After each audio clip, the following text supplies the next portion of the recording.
ఓం శాంతి.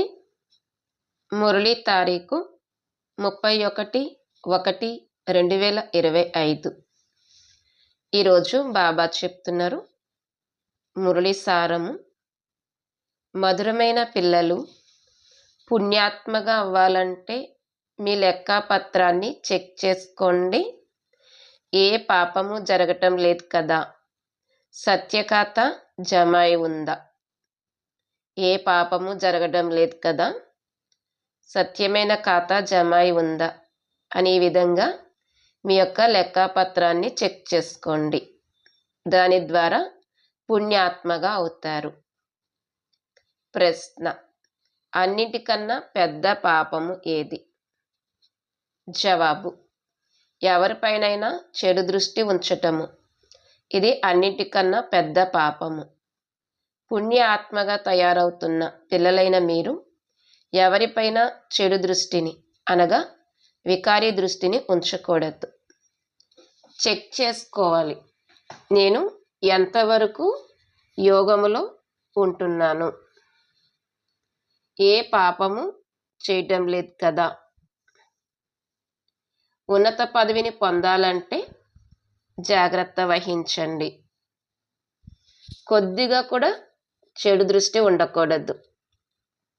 తండ్రి ఏ శ్రీమతాన్నైతే ఇస్తారో దానిపై పూర్తిగా నడుస్తూ ఉండండి.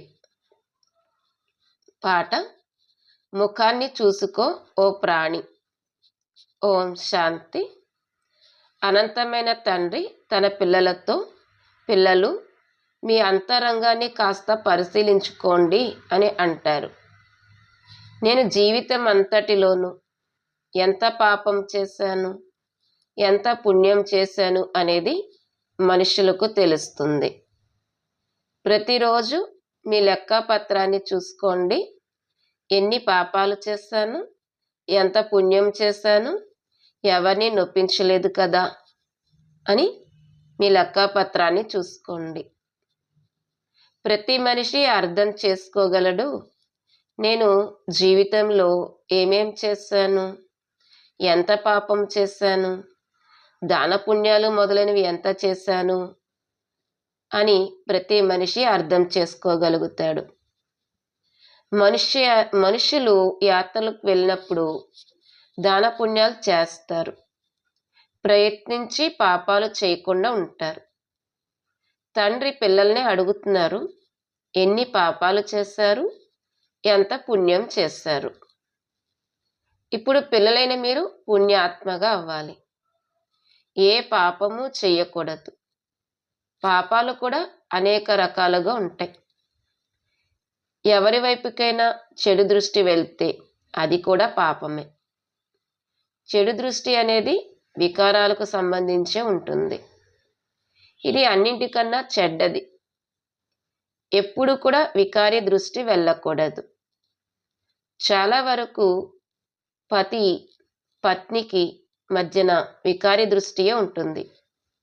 చాలా వరకు పతి పత్నికి మధ్యన వికారి దృష్టియే ఉంటుంది. కుమార కుమారిలో కూడా ఎక్కడో అక్కడ వికారి దృష్టి ఉత్పన్నమవుతుంది. ఇప్పుడు తండ్రి అంటారు, ఈ వికారి దృష్టి ఉండకూడదు, లేకపోతే మిమ్మల్ని కోతి అని అనవలసి వస్తుంది. నారదుని ఉదాహరణ ఉంది కదా, నేను లక్ష్మిని వరించవచ్చా అని అడిగారు. మేము లక్ష్మిని వరిస్తాము, నారి నుండి లక్ష్మిగా, నరి నుండి నారాయణగా అవుతామని మీరు కూడా అంటారు కదా. తండ్రి అంటారు, మీ హృదయాన్ని ప్రశ్నించుకోండి, ఎంతవరకు నేను పుణ్యాత్మగా అయ్యాను, ఏ పాపము చేయడం లేదు కదా, ఎంతవరకు యోగంలో ఉంటున్నాను. పిల్లలైన మీరైతే తండ్రిని గుర్తించారు, అందుకే ఇక్కడ కూర్చున్నారు కదా. ప్రపంచంలోని మనుషులు బాబాను చూసినప్పుడు వీరు బాప్దాదా అని గుర్తించలేరు. పరమపిత పరమాత్మ బ్రహ్మలోకి ప్రవేశించి మనకి అవినాశి జ్ఞాన రత్నాల ఖజానాను ఇస్తారని బ్రాహ్మణ పిల్లలైన మీకు తెలుసు. మనుషుల వద్ద వినాశీ ధనము ఉంటుంది, దానినే దానం చేస్తారు. అవి రాళ్ల వంటివి. ఇవి జ్ఞానరత్నాలు. జ్ఞాన సాగరుడైన తండ్రి వద్దనే రత్నాలు ఉన్నాయి. ఈ ఒక్కొక్క రత్నము లక్షల రూపాయల విలువైనది. రత్నాకరుడైన తండ్రి నుండి జ్ఞాన రత్నాలను ధారణ చేసి తిరిగి ఆ రత్నాలను దానము చేయాలి. ఎవరు ఎంతగా తీసుకుంటారో ఇస్తారో వారు అంత ఉన్నత పదవిని పొందుతారు. తండ్రి అర్థం చేయిస్తున్నారు, మీ లోపల చూసుకోండి, నేను ఎన్ని పాపాలు చేశాను అని. ఇప్పుడు ఇంకా ఏ పాపము జరగడం లేదు కదా. కొద్దిగా కూడా చెడు దృష్టి ఉండకూడదు. తండ్రి ఏ శ్రీమతాన్ని అయితే ఇస్తారో దానిపై పూర్తిగా నడుస్తూ ఉండాలి. ఆ జాగ్రత్త వహించాలి. మాయా తుఫాలు వచ్చినా కానీ కర్మేంద్రియాల ద్వారా ఏ వికర్మలు చేయకూడదు. ఎవరి వైపైనా చెడు దృష్టి వెళ్తే వారి ఎదురుగా నిలబడకూడదు కూడా. వెంటనే అక్కడి నుండి వెళ్ళిపోవాలి. వీరికి చెడు దృష్టి ఉంది అని తెలిసిపోతుంది. ఒకవేళ ఉన్నత పదవిని పొందాలంటే చాలా జాగ్రత్తగా ఉండాలి. చెడు దృష్టి ఉంటే చేతులు లేనివారిగా, కాళ్ళు లేనివారిగా అయిపోతారు. తండ్రి ఏ శ్రీమతాన్నైతే ఇస్తారో దానిపై నడవాలి. తండ్రిని పిల్లలే గుర్తించగలరు. ఒకవేళ బాబా ఎక్కడికైనా వెళ్తే బాప్దాదా వచ్చారు అని పిల్లలు మాత్రమే అర్థం చేసుకోగలరు. ఇతర మనుషులు ఎంతోమంది చూస్తారు, కానీ వారికి తెలియదు వీరెవరు అని. ఎవరైనా అడిగినా కూడా వీరు బాప్దాదా అని చెప్పండి. బ్యాడ్జీ అయితే అందరి వద్ద తప్పకుండా ఉండాలి. శివబాబా మాకు ఈ దాదా ద్వారా అవినాశి జ్ఞాన రత్నాలను దానమిస్తున్నారని చెప్పండి. ఇది ఆధ్యాత్మిక జ్ఞానము. ఆత్మిక తండ్రి, సర్వాత్మల తండ్రి కూర్చుని ఈ జ్ఞానాన్ని ఇస్తారు. శివ భగవాను వాచ. గీతలో శ్రీకృష్ణ భగవాన్ వాచ అన్నది తప్పు. జ్ఞానసాగరుడు, పతిత పావనుడు అని శివుడినే అంటారు. జ్ఞానము ద్వారానే సద్గతి లభిస్తుంది. ఇవి అవినాశి జ్ఞానరత్నాలు. సద్గతి దాత ఒక్క తండ్రి మాత్రమే. ఈ పదాలన్నింటినీ పూర్తిగా గుర్తుంచుకోవాలి. మాకు తండ్రి తెలుసు అని ఇప్పుడు పిల్లలు భావిస్తారు, మరియు తండ్రి కూడా నాకు తెలుసు అని పిల్లలు భావిస్తారు. వీరందరూ నా పిల్లలే, కానీ నన్ను తెలుసుకోలేరు అని తండ్రి అయితే అంటారు కదా. భాగ్యంలో ఉంటే ముందు ముందు తెలుసుకుంటారు. ఒకవేళ బాబా ఎక్కడికైనా వెళ్తే వీరు ఎవరు అని ఎవరైనా అడిగితే తప్పకుండా శుద్ధ భావనతోనే అడుగుతారు. అప్పుడు వీరు బాప్దాదా అని చెప్పండి.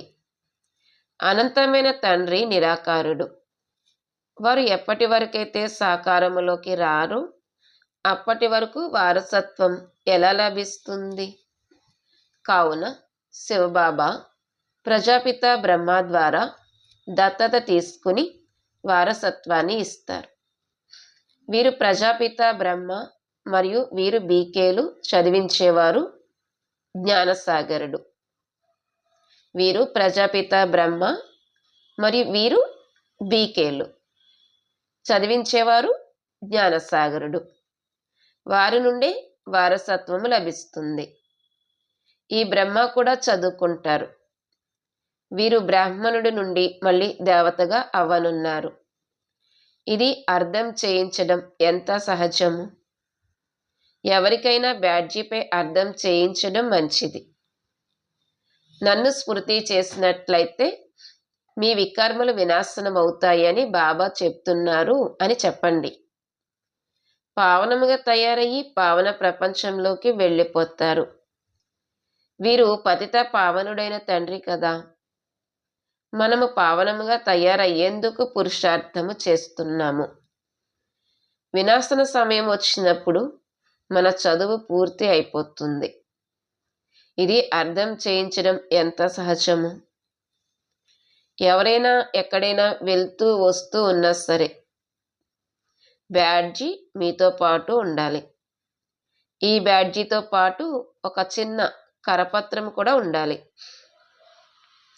ఆ కరపత్రంలో ఇలా వ్రాసి ఉండాలి: భారతదేశంలోకి తండ్రి వచ్చి మళ్ళీ ఆది సనాతన దేవీ దేవతా ధర్మాన్ని స్థాపన చేస్తున్నారు. మిగిలిన అనేక ధర్మాలన్నీ ఈ మహాభారత యుద్ధము ద్వారా కల్పపూర్వం వలె డ్రామా ప్లాన్ అనుసారంగా అంతమైపోతాయి అని ఇలా రాయాలి. ఇటువంటి కరపత్రాలు 2 లేదా 4 లక్షలు ముద్రించబడి ఉండాలి.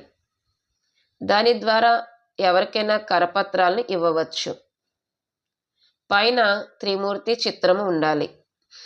ఇంకొక వైపు సెంటర్ల యొక్క అడ్రస్లు ఉండాలి. పిల్లలకు రోజంతా సేవా ఆలోచనలు నడుస్తూ ఉండాలి. పిల్లలు పాట విన్నారు, ఈరోజు మొత్తంలో మా స్థితి ఎలా ఉంది అని రోజు మీ లెక్క పత్రాన్ని చూసుకోవాలి. రోజు రాత్రివేళ తమ రోజంతటి లెక్కను కూర్చుని వ్రాసుకునే వారిని ఎంతోమందిని బాబా చూశారు. ఏ చెడు పని చేయలేదు కదా అని వారు చెక్ చేసుకుంటారు, మొత్తం వ్రాస్తారు. మంచి జీవిత చరిత్ర వ్రాసి ఉన్నట్లయితే తర్వాత వారు కూడా దానిని చదివి నేర్చుకుంటారని భావిస్తారు. ఇలా వ్రాసుకునేవారు మంచి వ్యక్తులే ఉంటారు, కానీ అందరూ వికారులుగానే ఉంటారు. ఇక్కడైతే ఆ విషయం లేదు.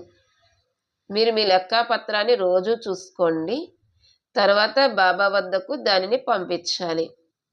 అప్పుడు ఉన్నతి బాగుంటుంది, మరియు భయం కూడా ఉంటుంది. అంతా స్పష్టంగా వ్రాయాలి. ఈరోజు నాకు చెడు దృష్టి కలిగింది, ఇలా జరిగింది, అలా జరిగింది అని అన్నీ ఇలా స్పష్టంగా రాయాలి. ఎవరైతే ఇతరులకు దుఃఖాన్ని ఇస్తారో వారిని బాబా దుఃఖం ఇచ్చేవారు అని అంటారు. జన్మ జన్మాంతరాల పాపాలు మీ తలపై ఉన్నాయి. ఇప్పుడు మీరు స్మృతి బలముతో పాపాల భారాన్ని దించుకోవాలి.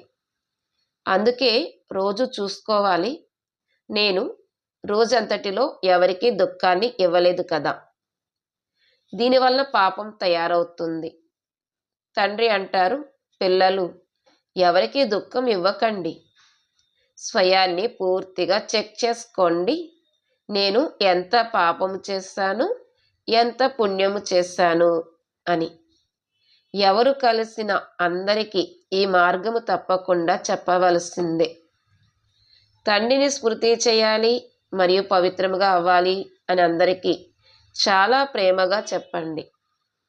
గృహస్థ వ్యవహారంలో ఉంటూ కమల పుష్ప సమానముగా పవిత్రముగా అవ్వాలి.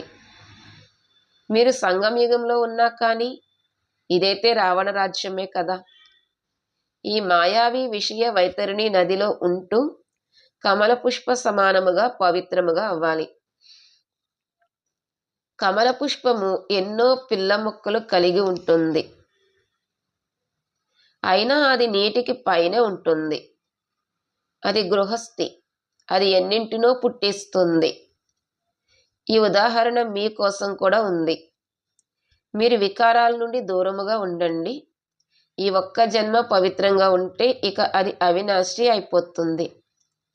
మీకు తండ్రి అవినాశి జ్ఞాన రత్నాలను ఇస్తారు, మిగిలినవన్నీ రాళ్లే. వారందరూ భక్తి విషయాలే వినిపిస్తారు.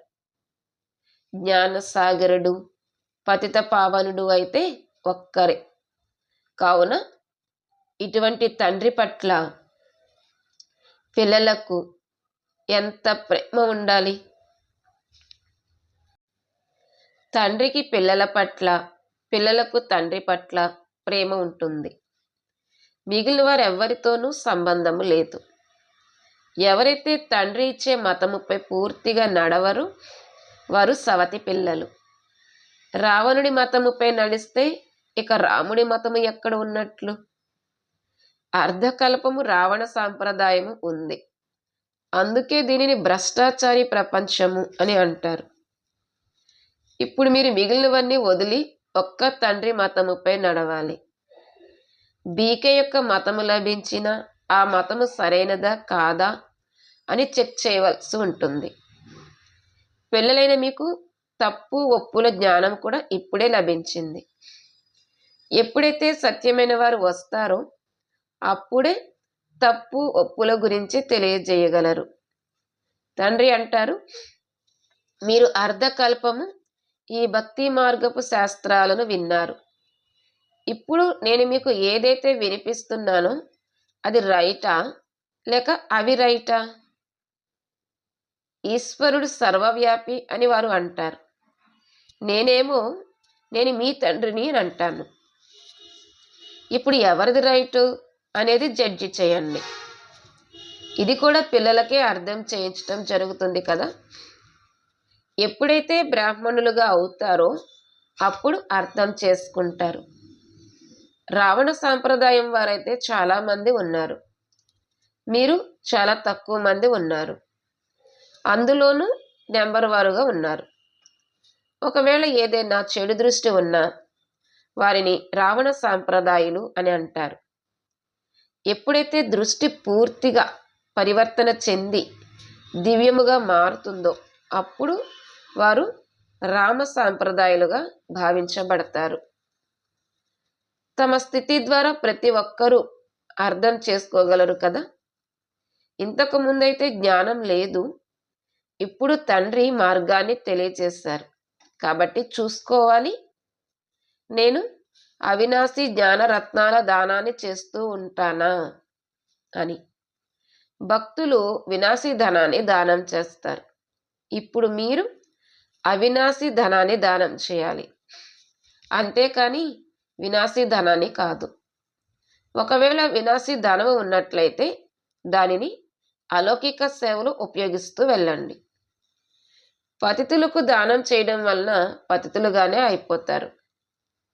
ఇప్పుడు మీరు మీ ధనాన్ని దానం చేస్తే దానికి ప్రతిఫలము 21 జన్మల కొరకు కొత్త ప్రపంచంలో లభిస్తుంది. ఈ విషయాలన్నీ అర్థం చేసుకోవలసినవి. బాబా సేవ గురించి యుక్తుల్ని కూడా తెలియచేస్తూ ఉంటారు. అందరిపైన దయ చూపించండి. పరమపిత పరమాత్మ బ్రహ్మ ద్వారా స్థాపన చేస్తారు అని గానం చేయబడింది కూడా. కానీ అర్థాన్ని అర్థం చేసుకోరు. పరమాత్ముడినే సర్వవ్యాపి అనేస్తారు. పిల్లలు సేవ అభిరుచిని చాలా బాగా పెట్టుకోవాలి. ఇతరుల కళ్యాణం చేస్తే స్వయం యొక్క కళ్యాణం కూడా జరుగుతుంది. రోజు రోజుకు బాబా చాలా సహజం చేస్తూ ఉంటారు. ఈ త్రిమూర్తి చిత్రం అయితే చాలా మంచిది. ఇందులో శివ బాబా కూడా ఉన్నారు, అలాగే ప్రజాపిత బ్రహ్మ కూడా ఉన్నారు. ప్రజాపిత బ్రహ్మ కుమార కుమారుల ద్వారా మళ్ళీ భారతదేశంలో 100% పవిత్రత, సుఖము, శాంతుల యొక్క దైవీ స్వరాజ్యాన్ని స్థాపన చేస్తున్నారు. మిగిలిన అనేక ధర్మాలు ఈ మహాభారత యుద్ధము ద్వారా కల్పపూర్వం వలె వినాశనమైపోతాయి అని ఇటువంటి కరపత్రాలు ముద్రించి పంచాలి. బాబా ఎంత సహజమైన మార్గాన్ని తెలియచేస్తారు. ప్రదర్శనలో కూడా కరపత్రాలను ఇవ్వండి. కరపత్రాల ద్వారా అర్థం చేయించడం సహజము. పాత ప్రపంచ వినాశనమైతే అవ్వవలసిందే. కొత్త ప్రపంచ స్థాపన జరుగుతూ ఉంది. ఒక్క ఆది సనాతన దేవీ దేవత ధర్మ స్థాపన జరుగుతూ ఉంది. మిగిలినవన్నీ కల్పపూర్వం వలె వినాశనమైపోతాయి. మీరు ఎక్కడికి వెళ్ళినా జేబులో కూడా కరపత్రాలు మరియు బ్యాడ్జీలు ఎల్లప్పుడూ ఉండాలి. క్షణంలో జీవన్ముక్తి అని గానం చేయబడింది. వీరు తండ్రి, వీరు దాదా అని చెప్పండి. ఆ తండ్రిని స్మృతి చేయడం ద్వారా ఈ సత్యుగ దేవతా పదవిని పొందుతారు. పాత ప్రపంచ వినాశనము, కొత్త ప్రపంచ స్థాపన. కొత్త ప్రపంచమైన విష్ణుపురిలో మళ్ళీ వీరి రాజ్యం ఉంటుంది. ఎంత సహజము. తీర్థయాత్రలు మొదలైన చోట్లకు మనుష్యులు వెళ్తారు. ఎన్ని ఎదురు దెబ్బలు తింటారు. ఆర్య సమాజం వారు మొదలైన వారు కూడా ట్రైన్ నిండుగా వెళ్తారు. దీనిని ధర్మం పేరు మీద ఎదురు దెబ్బలు అని అంటారు. కానీ వాస్తవానికి ఇది అధర్మము. కానీ వాస్తవానికి ఇది అధర్మం పేరు మీద ఎదురు దెబ్బలు. ధర్మం పేరు మీదనైతే ఇలా ఎదురు దెబ్బలు తినవలసిన అవసరం లేదు. మీరైతే చదువుకుంటున్నారు. భక్తి మార్గంలో మనుషులు ఏమేం చేస్తూ ఉంటారు? ముఖాన్ని చూసుకో ప్రాణి అని పిల్లలు పాటలో కూడా విన్నారు. ముఖాన్ని ఈ రకంగా మీరు తప్ప ఇంకెవ్వరూ చూసుకోలేరు. భగవంతునికి కూడా మీరు చూపించవచ్చు. ఇవి జ్ఞానం యొక్క విషయాలు. మీరు మనుషుల నుండి దేవతలుగా, పాపాత్మల నుండి పుణ్యాత్మలుగా అవుతారు. ప్రపంచానికి ఈ విషయాల గురించి అస్సలు తెలియదు. ఈ లక్ష్మీనారాయణులు స్వర్గానికి యజమానులుగా ఎలా అయ్యారు? ఇది ఎవ్వరికీ తెలియదు. పిల్లలైన మీకైతే అంతా తెలుసు. ఎవరి బుద్ధికైనా బాణము తగిలితే వారి నావ తీరానికి చేరుకుంటుంది. అచ్చా, మధురాతి మధురమైన సిక్కిలదే పిల్లలకు మాతాపిత బాప్దాదాల ప్రియ స్మృతులు మరియు గుడ్ మార్నింగ్. ఆత్మిక పిల్లలకు ఆత్మిక తండ్రి నమస్తే. మధురాతి మధురమైన ఆత్మిక తండ్రికి ఆత్మిక పిల్లల యొక్క ప్రియ స్మృతులు, గుడ్ మార్నింగ్ మరియు నమస్తే. ధారణ కొరకు ముఖ్య సారము. ఒకవేళ వినాశక ధనము ఉన్నట్లయితే దాన్ని సఫలం చేసుకోవడానికి అలౌకిక సేవలో ఉపయోగించాలి. అవినాశి ధనం యొక్క దానం కూడా తప్పకుండా చేయాలి. తమ లెక్కపత్రంలో చూసుకోవాలి, నా స్థితి ఎలా ఉంది. మొత్తం రోజంతట్లో ఎటువంటి చెడు పని జరగడం లేదు కదా, ఇతరులకు దుఃఖాన్ని ఇవ్వడం లేదు కదా, ఎవరిపైన చెడు దృష్టి వెళ్ళడం లేదు కదా అని మీ లెక్కపత్రంలో చూసుకోవాలి. ఈరోజు వరదానము. డబల్ లైట్గా ఈ సర్వ సమస్యలను హైజంప్ చేసి దాటివేసే తీవ్ర పురుషార్థి భవ. డబల్ లైట్గా ఈ సర్వ సమస్యలను హైజంప్ చేసి దాటివేసే తీవ్ర పురుషార్థి భవ. వరదానం యొక్క వివరణ. సదా స్వయాన్ని అమూల్య రత్నముగా భావిస్తూ బాప్దాదాల హృదయం రూపీ డిబ్బీలో ఉండండి. అనగా సదా తండ్రి స్మృతిలో ఇమిడి ఉండండి. అప్పుడు ఏ విషయంలోనూ కష్టాన్ని అనుభవం చేసుకోరు. అన్ని భారాలు సమాప్తమైపోతాయి. ఈ సహజ యోగము ద్వారానే డబల్ లైట్గా ఈ పురుషార్థంలో హైజంప్ చేసి తీవ్ర పురుషార్థులుగా అయిపోతారు. ఎప్పుడైనా ఏదైనా కష్టం అనుభవం అయితే తండ్రి ఎదురుగా కూర్చుండిపోండి మరియు బాప్దాదా యొక్క వరదానాల హస్తాన్ని స్వయంపై అనుభవం చేయండి. దీని ద్వారా క్షణంలో సర్వ సమస్యల పరిష్కారము లభిస్తుంది. స్లోగన్. సహయోగ శక్తి అసంభవాన్ని కూడా సంభవం చేస్తుంది. ఇదే రక్షణ యొక్క కోట. సహయోగ శక్తి అసంభవాన్ని కూడా సంభవం చేస్తుంది. ఇదే రక్షణ యొక్క కోట. ఈరోజు మనసా ద్వారా సకాష్ ఇచ్చే సేవ పాయింట్. సమయం అనుసారంగా 4 వైపులా సకాష్నిచ్చే, వైబ్రేషన్లు ఇచ్చే మనసా ద్వారా వాయుమండలాన్ని తయారు చేసే కార్యం చేయాలి. ఇప్పుడు ఈ సేవ యొక్క అవసరమే ఉంది. ఏ విధంగా సాకార రూపంలో చూశారు కదా.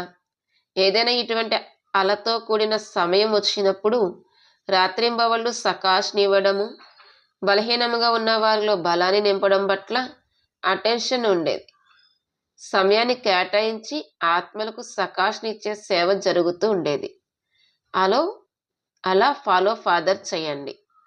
సమయాన్ని కేటాయించి ఆత్మలకు సకాష్నిచ్చే సేవ జరుగుతూ ఉండేది. అలా ఫాలో ఫాదర్ చేయండి. ఓం శాంతి.